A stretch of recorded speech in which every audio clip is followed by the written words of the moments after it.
Number 10, Samaritan. Samaritan comes from the Image comic series Astro City, which is the city it's based in. Now, Samaritan is very similar to Superman, although as time went on, he did start to establish his own unique identity, and started to lose some of the Superman comparisons. I mean, he can fly, has super strength, and can even travel to different dimensions. Or one other one specifically that is nicknamed Closet, which is where he keeps a lot of his kind of valuable items, which is kind of similar to the Fortress of Solitude in a way. It's his safe place. Number 9, Majestic. Majestic, also known as Mr. Majestic, comes from something called the Wildstorm universe. It's a shared comic book superhero world. Majestic is one of the most powerful heroes in that world. He's an alien that came to Earth and started protecting it as Earth's greatest hero. He can fly, he has super strength, super speed, flight, laser vision, x-ray vision, freeze breath, microvision, electromagnetic vision, telescopic vision, and energy manipulation. Oh my god, that's a lot. As you can see, he has a lot of powers, and a lot of them are eerily similar to the Man of Steel. He even looks like him. Not suit-wise, but his face is very similar. He did end up actually meeting Superman once during this weird kind of time storm. They ended up crossing over. Number 8, Superior. Superior is technically a Marvel creation, but he doesn't exist in the main Marvel continuity. It's its own thing. Superior was created by Mark Miller, and needless to say, there are a lot of Superman comparisons, but also some Shazam ones as well. One example being his powers. He has super strength, speed, flight, and freeze breath. He also started out as a kid who ended up making a deal with a demon and ends up becoming his favorite superhero. But he does end up fighting for his own soul. So it's not completely the same, and it was meant to kind of, those parallels are meant to be there. So, I mean, but overall there are a lot of similarities, but it was kind of meant to be that from the beginning. Number 7, Hyperion. Hyperion comes from Marvel and is, well, you guessed it, very similar to Superman. First off, he's from a different planet and crashed on Earth when he was a baby. The government found him and ran tests on him, and they found out that he has abilities. He was brainwashed by the government, who was scared that he would eventually turn against them, but eventually he just wanted to be left alone. His powers include super strength, speed, flight, and he has a powerful breath. He also has atomic vision, which is similar to Superman's X-ray vision. And, get this, he gets weaker when he's around certain types of radiation, which is kind of similar to Superman when he interacts with kryptonite. Number 6, Blue Marvel. Blue Marvel, also known as Adam Brashear, is also from Marvel Comics, and is a hero who gained his powers after being exposed to antimatter. He was raised in Chicago, he was a US Marine. Also, one of his best friends ended up becoming his greatest villain, known as Anti-Man. Blue Marvel's powers include antimatter manipulation, concussion beams, stun bolts, flight, energy shield, super strength, invulnerability, speed, superhuman sense, molecular manipulation, light generation, and longevity. Number 5, Plutonian. So Plutonian comes from the Boom comics. It was created by Mark Waid. In this series, titled Irredeemable, it follows Plutonian, who is the world's greatest superhero. But he slowly starts to become evil and become the world's most terrifying villain. It was basically what would happen if Superman had gone evil. It was very popular, going on for 37 issues, and even spawning a spin-off series called Incorruptible, which follows one of that world's greatest villains who turns into a superhero in order to stop Plutonian. That also went on for about 30 issues. And there has even been talks of bringing Irredeemable to the big screen, although that was a few years ago and not a lot has come out since then. Number 4, Omni-Man. Omni-Man comes from the Image Comics superhero universe created by Robert Kirkman, who everyone knows created The Walking Dead. He is the dad of one of that world's most famous heroes, Invincible. Omni-Man was from another planet and was sent to Earth to, help the human race advance technology and protect them from extraterrestrial threats. Although, if you read the comics, there's actually a lot more to that story, and I will not spoil it here, just in case people want to check it out. Omni-Man has super strength, speed, and is immortal. He is the world's Superman, essentially. And if you haven't read the series Invincible, check it out. It's ended its run a few years ago, but there's an animated series in the works from Amazon Prime, and it's a really unique and interesting series, and it just opens up this massive superhero world. You should really check it out. Number 3, Sentry. The Sentry isn't a full-fledged copy of Superman, quite the opposite, but there are some similarities overall. A lot of people call him Marvel's Superman, even though personality-wise, he's completely different. I mean, Sentry deals with a lot of stuff, and isn't a full-fledged good guy. He is someone who's constantly battling his own inner demons, and, is kind of a villain. I mean, he kills people. The reason he's compared is because of his powers and costume. I mean, he has a big S on his costume for starters, which immediately draws comparisons, and he looks like he is this beacon of hope when you see him. But oh man, do not look at Sentry for hope. I mean, I would really wonder what would happen if he joined the MCU. He has like a crazy origin story, and I'm curious how they would tackle that on the big screen, and what he would kind of look like and interact on the big screen. Number 2, Shazam. Billy Batson, originally known as Captain Marvel, but now known as the hero Shazam. Some people may not be aware that Shazam wasn't always part of DC Comics, but he was originally part of a company called Fawcett Comics. It was their answer to DC's Superman. Captain Marvel was actually selling incredibly well when it first came out, because people really related to the fact that a kid was becoming a superhero. But this, of course, didn't make DC very happy. DC opened up a copyright infringement lawsuit against Fawcett, saying that Captain Marvel was just a ripoff of Superman. Fawcett basically had to stop releasing the comics and eventually ended up licensing him off to DC. And then DC ended up acquiring all of Captain Marvel and all of his characters and integrating them into the DC world. He was still named Captain Marvel for a long time, but, well, as we all know, he ended up getting rebranded as Shazam. I absolutely adore this character, and I'm so happy that the world is finally seeing how cool he is, and I can't wait for Shazam 2. Oh, and Black Adam. Jeez, both of those are just, I hope they're amazing. Number 1, Homelander. Man, Homelander is so freaking scary. Now, a lot of you are probably a lot more familiar with him after season 1 of the hit Amazon show, The Boys. Of course, that is based on the comic series of the same name. Now, Homelander is meant to be like Superman, or anti-Superman. That was the point. Almost every character from the Seven, which is, their world's Justice League, was meant to be like that. I mean, look at Queen Maeve. But Homelander may look similar and have similar powers, but oh boy, he is nothing like Superman. He is straight up evil, but that's why everyone likes him so much. He is this insane, manipulative, and basically straight up crazy version of Superman. It's meant to scare you. Like, the whole point of him was that he was basically raised in a lab, and that kind of turned him into what he was. Imagine someone with the powers of Superman being a straight up psychopath. It's a terrifying thought, and that is Homelander. But a lot of the world thinks he is this perfect hero. I mean, The Boys is such an amazing show, and I can't wait for season 2. September 4th, guys. September 4th! And they're releasing 3 episodes on September 4th, but then after that, it's just 1 episode a week, which I actually kind of like. Sometimes I feel like when you binge a show, you kind of end up forgetting things as you go along, or like after, like, you binge it, and then a few weeks later, you're kind of like, oh wait, what happened then? But when you watch it spread out like that, you take more things in and you remember stuff. So I'm excited that Amazon is doing that. Number 10, PITT. This one is a little more loosely connected in terms of story, but the look and connection of PITT's creator to Hulk is what causes comic fans to draw parallels. PITT was originally created by Dale Keown for Image Comics. He first appeared in his own self-titled series PITT in the 90s, and wow, he definitely has a 90s look. Check out that sweet studded leather vest with plaid-inspired lining and all of those chains. You can never wear too many chains in the 90s. Dale Keown, PITT's creator, was well known for his work as a penciler on the Incredible Hulk series during Peter David's run, and it's usually this connection and PITT's ginormous, muscle-bound appearance that make people think of the Hulk when they see him. PITT himself was a human-alien hybrid creature from outer space who was created in a lab aboard a spaceship. It's like a cosmic Hulk. Number 9, Rampage. Not just taking inspiration from the Hulk, but likely taking inspiration from his cousin, Jennifer Walters, aka She-Hulk, as well.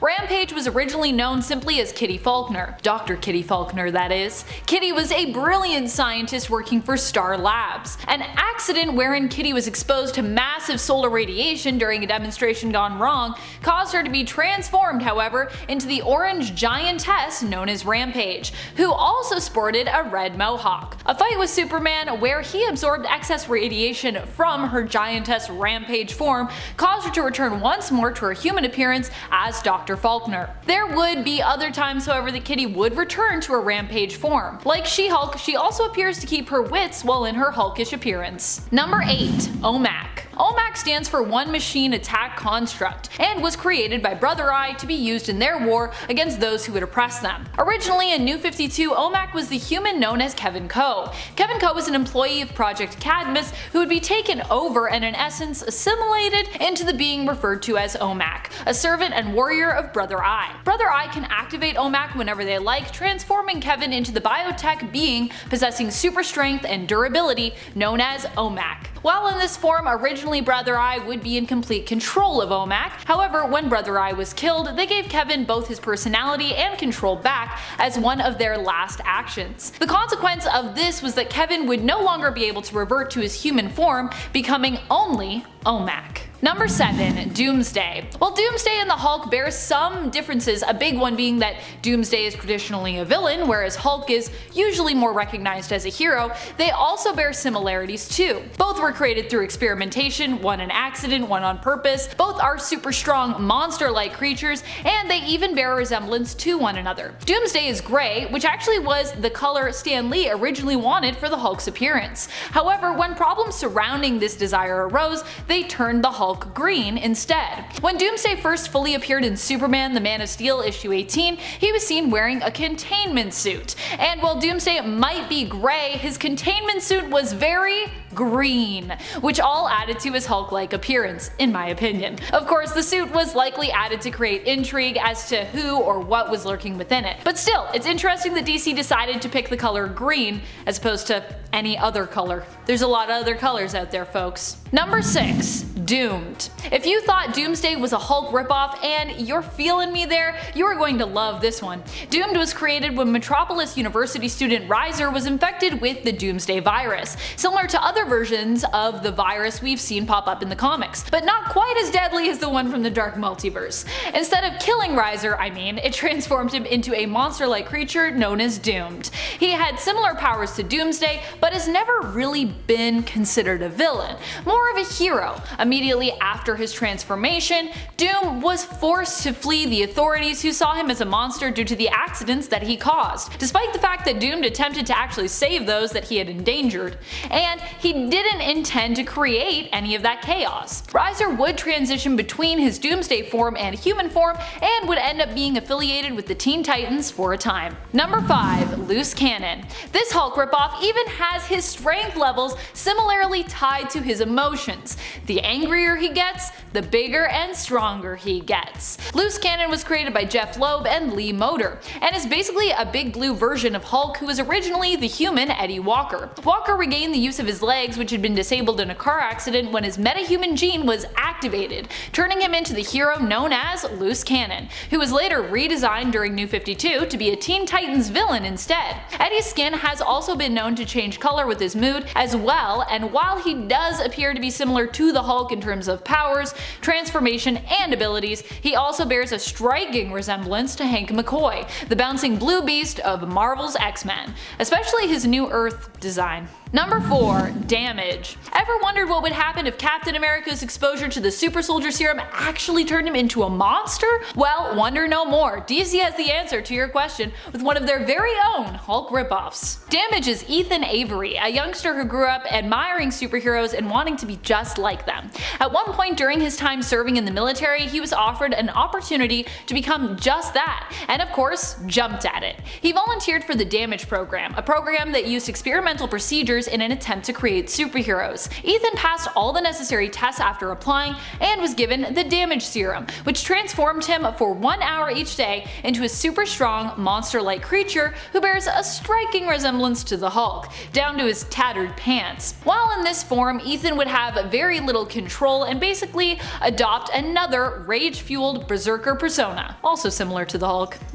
Number 3. Behemoth. Behemoth comes to us from DC's Earth 8. He was basically designed to be a mock version of the Hulk. He's pretty much parody Hulk, where instead of Hulk being a big, ripped, muscly giant, he's a big, blue, oversized man baby. Literally. He even wears a diaper. Behemoth was created by Grant Morrison, who tweaked the world of Earth 8 to make it basically be DC's alternate universe version of Marvel 616. On Earth 8, Behemoth is part of a team known as the Retaliators. I wonder what famous Marvel team that name could be referring to.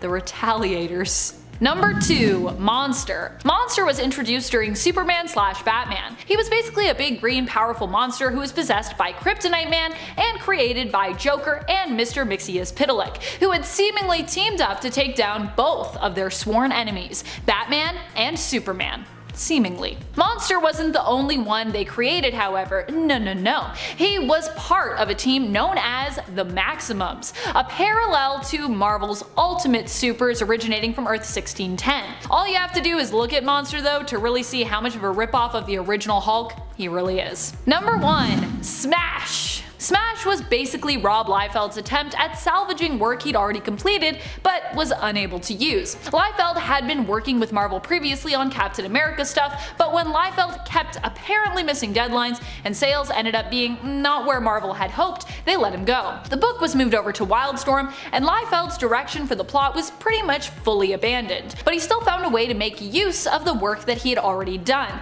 creating a new character for the comic Fighting American with Awesome Comics, which was started by Liefeld. Smash, which looked a lot like another very familiar Marvel powerhouse, but purple instead of green, and wearing a chain around his neck. That's about it. Number 10. Shadowhawk. Shadowhawk has a lot of similarities to Batman, and of course, some differences. His look is slightly based off of him, as you can tell, and the whole fact that he's this kind of dark, brooding vigilante, and that he was created around the time trying to bring people in that liked Batman. Although he is a lot darker than Batman in certain ways. Like, Batman doesn't really like killing, depending on who's writing him, but Shadowhawk will, and he will even leave certain people paralyzed. Yeah, he is pretty different in certain ways.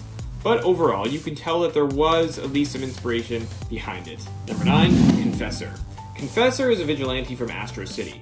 Now, he's a priest, and he even has a sidekick, Altar Boy. Astro City is known to take certain elements from other heroes and make them their own. The other big one being Samaritan, which was their take on Superman, which I talked a bit more in the last video. Now, Samaritan is a lot closer to Superman than Confessor is to Batman, but Confessor has been known to have some, and is the main vigilante of that universe. He is even known as their main kind of detective vigilante. But he has had some great comics over the years that have been really well reviewed, and he's gradually been more and more drawn away from the Batman parallels. Number 8. Midnighter. While his costume and some aspects of him immediately scream Batman, Midnighter has been lucky enough to continue to evolve and become his own hero. For one, he has powers, and he is openly gay and has been married to his husband for a very long time, which shows how progressive this series is. Now, I feel like the trend on this list is to take aspects of Batman and get them to get people interested, and then slowly make them their own. And usually it actually works pretty well, which we see here with Midnighter. He also really enjoys violence and fighting, which is not really Batman. He likes beating up people, so that's kind of another difference. Number 7. Nighthawk. Nighthawk, also known as Kyle Richmond, was a millionaire playboy who decided to become a vigilante. Does that sound familiar? Well, he did start out as a villain, kind of. He eventually became more of a hero and even joined a number of Marvel teams. His parents both died, but not at the same time, and not because just someone randomly killed them. But he inherited their money and first started out spending it and kind of being that typical millionaire playboy until he changed his tune. Now he has become a popular character in his own right, and as you can see, he was clearly inspired by Batman, and just shows how popular Batman was that all these heroes just kept popping up, trying to replicate his success. Number 6. Night Owl. Watchmen is one of the most celebrated graphic novels of all time, and has spawned a feature film, which got a mixed response, but also a TV sequel on HBO, which everyone seemed to really love. Now, I'm not bashing Watchmen, and no character is a direct ripoff of Batman, but there are a couple of characters that are similar to Batman in the comic. The first one is Night Owl. Right off the bat, pun intended, is his costume. They are pretty similar, plus he has a ton of gadgets and even has the owl ship. He is this rich guy who decided to take on the vigilante lifestyle. There are a lot of similarities, but he still does things that make him slightly different. Number 5. Rorschach. So I've talked about Night Owl, now let's talk about Rorschach, who is arguably the most popular from the Watchmen comic. While of course he's not exactly like Batman, the tone of the character is very much in line with him. He is this dark, brooding vigilante that doesn't take no for an answer. And yeah, he does some crazy things, but so does Batman in certain films and comics. Rorschach is not the exact same, but he was inspired by the Cape Crusader, and that really worked to his advantage. Number 4. Moon Knight. Moon Knight is a character that is no doubt going to become so much more popular soon. He is getting his own Disney Plus show and is going to join the MCU, which has fans very excited. Like a lot of other characters on this list, Moon Knight has evolved as he's gone along, but there are, of course, some parallels to Batman. Now, Moon Knight is fairly supernatural in nature, and of course, is known to go a little bit crazy every now and then. But both their alter egos are rich guys who are now using, what they have to become vigilantes and hunt down those who are evil. Although sometimes Moon Knight is, as I mentioned earlier, goes crazy and kind of becomes a villain. But hey, Batman has done some crazy things too. But Moon Knight did take cues from Batman and has since become his own thing, and now a lot more people will see exactly what that means. Number 3, Big Daddy. While there are similarities in both the comic and movie version of Kick-Ass, it was the film that really made Big Daddy more like Batman. The most obvious thing was his costume. It seems like it was very much inspired by the Dark Knight trilogy. But that was kind of the point. Big Daddy was supposed to be this big-time vigilante that took on crime. I mean, he kills, which Batman usually doesn't, but all of it was very much intentional on Matthew Vaughn's part. I mean, hey, it gave Nick Cage a chance to flex his superhero muscles outside of the Ghost Rider franchise. And fun fact, he almost played Superman as well. In the failed Superman film, Superman Lives. He even had a costume and everything. You can check that out online if you're curious. Number 2, Daredevil. Daredevil, the man without fear. Now, he is not an outright copy of Batman, but certain writers have admitted to taking certain Batman elements and adding them to Daredevil later on. Overall, though, he has very much become his own hero. I mean, the obvious parallel is that they're both vigilantes and fight crime and strike fear into the hearts of criminals. I guess when Daredevil started, he fought more in the daylight and wasn't really a full-fledged vigilante, but later on it changed to making him come out more at night, and that's when the comparison started. But overall, Matt Murdock is pretty different. For one, he has powers. 2, he's not this rich playboy. And 3, he's a lawyer. While he may have taken a few tricks from Batman, Daredevil has since become his own hero and is one of the most popular Marvel ones for that matter. Number 1, Green Arrow. Yes, while Oliver Queen has evolved and become his own thing, he did start off as a Batman copy. I mean, he was a billionaire playboy vigilante. He had an arrow cave, an arrow car, and an aeroplane. They weren't exactly trying to hide the fact that they wanted a second Batman. But over time, Green Arrow became his own hero. He became less and less like Batman. He's kind of like a modern day Robin Hood, depending on who's writing for him. They gave him an amazing origin story about being trapped on an island and being forced to adapt and survive. He has a big personality, gets involved with politics. I mean, he became the mayor in the comics and the TV show, and is a really big family man. He has one of the most famous and long-lasting relationships in the comic world with Black Canary. He also became so popular that he started his own television universe, the Arrowverse. He may have been created to be like Batman, but now the Green Arrow stands strongly as his own hero.